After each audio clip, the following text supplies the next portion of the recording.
Everyone, it's Vicky here, and today we've got a very exotic recipe for you. Who likes Mexican food?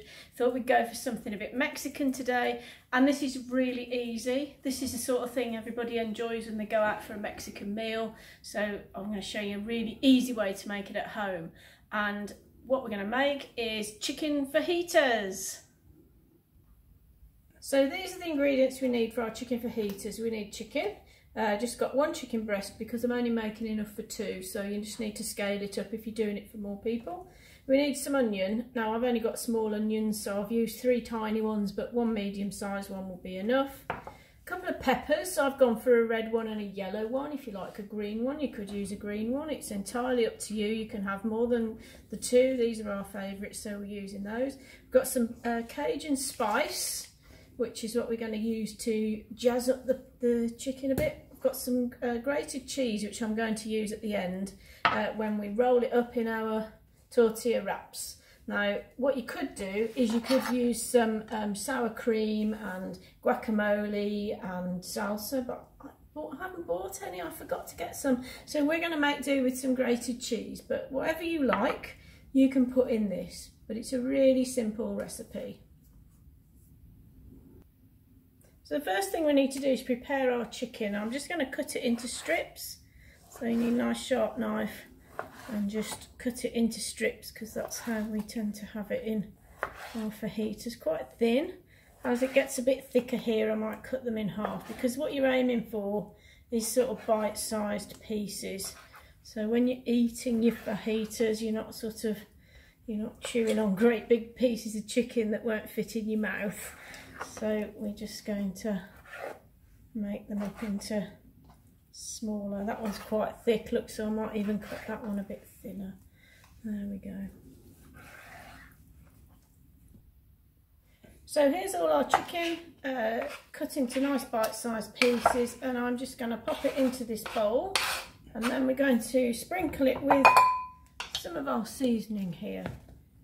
So this is already made up. Don't have to worry about what I'm putting in it. I know it's going to be nice. And sprinkle it in and give it a bit of a mix. There we are. I want to coat all that chicken in the spices. So when we make up our fajitas, there'll be lovely spicy chicken in there. Now, you can put as much or as little as you like, depends how spicy you like it. Obviously there's chilies in here. So it will be quite spicy, but there you go, that's it. So I just need to leave this now for a few minutes just to marinate while we prepare the rest of the ingredients. So we're going to slice our onions. Now the way I'm going to slice these is just, I've cut them in half down the middle, and then I'm just going to cut them like this so they come out as nice little sort of half circles.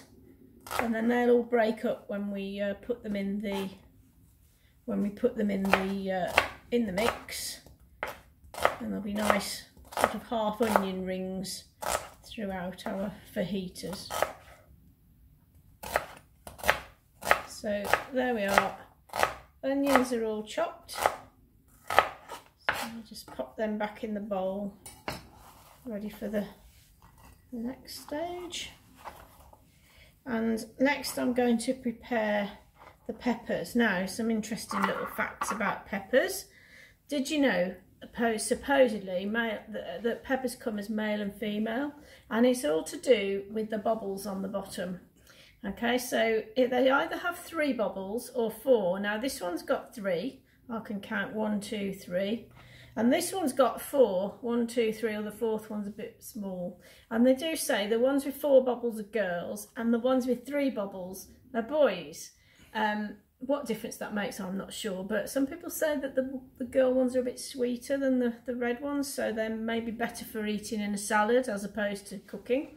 But that's something you could test out yourself maybe, and see if you can tell the difference between a boy and a girl pepper. So anyway, to prepare them, now you might not need the whole pepper, so I'm going to show you a way to cut them so that you won't waste half the pepper and you can keep it and it will stay fresh. The most important thing if you want to keep a pepper is to keep the stalk intact, so that the bit you save has the stalk still in it, and then it will stay fresh in the fridge for a few days longer. And what you can do then is you can either cut it that way and use that half first and keep that half, or what I'm going to do, because I want long strips to go in my fajitas, you know, you see the peppers in the fajitas all tend to be long strips, so I'm going to cut it like this. So I'm going to basically cut the sides off. There we go. And this way I can avoid the bit in the middle, this sort of pithy bit, and just use these outer edges. And I'm going to cut the pith out because that's a bit bitter, we don't want that. Cut that out. Okay, and then I'm going to slice my pepper into thin slices. Now, it's another tip: if you're cutting a pepper and you want slices, cut it with the skin down, because sometimes the skin can be a bit tough and you squash it when you cut through. So if you cut it this way from the inside out, you'll get some nice thin slices of pepper, and we'll decide if we have enough. There we go. I might need to cut some more. Take out the middle bit and the seeds and just cut it into these thin strips. So I'm going to heat my pan up and put some oil in, just about a tablespoon. Don't need a lot, and I'm doing this on quite a low heat to start with to get the chicken cooking. So I'm going to put my chicken in here, and then we will fry that off.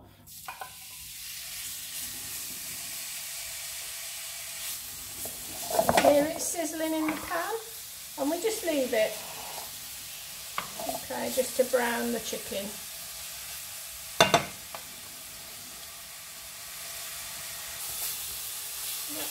Okay, so the meat is now just browning, as you can see.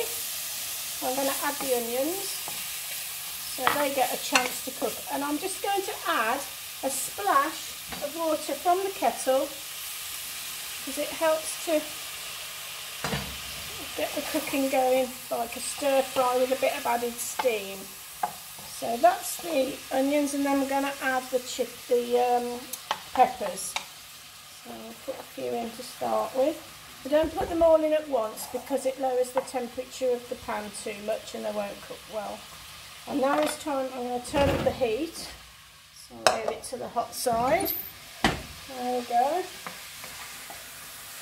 Keep them moving so nothing burns.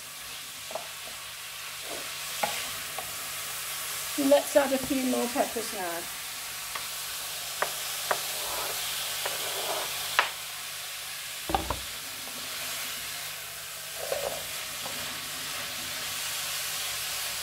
A tiny splash more water, not too much.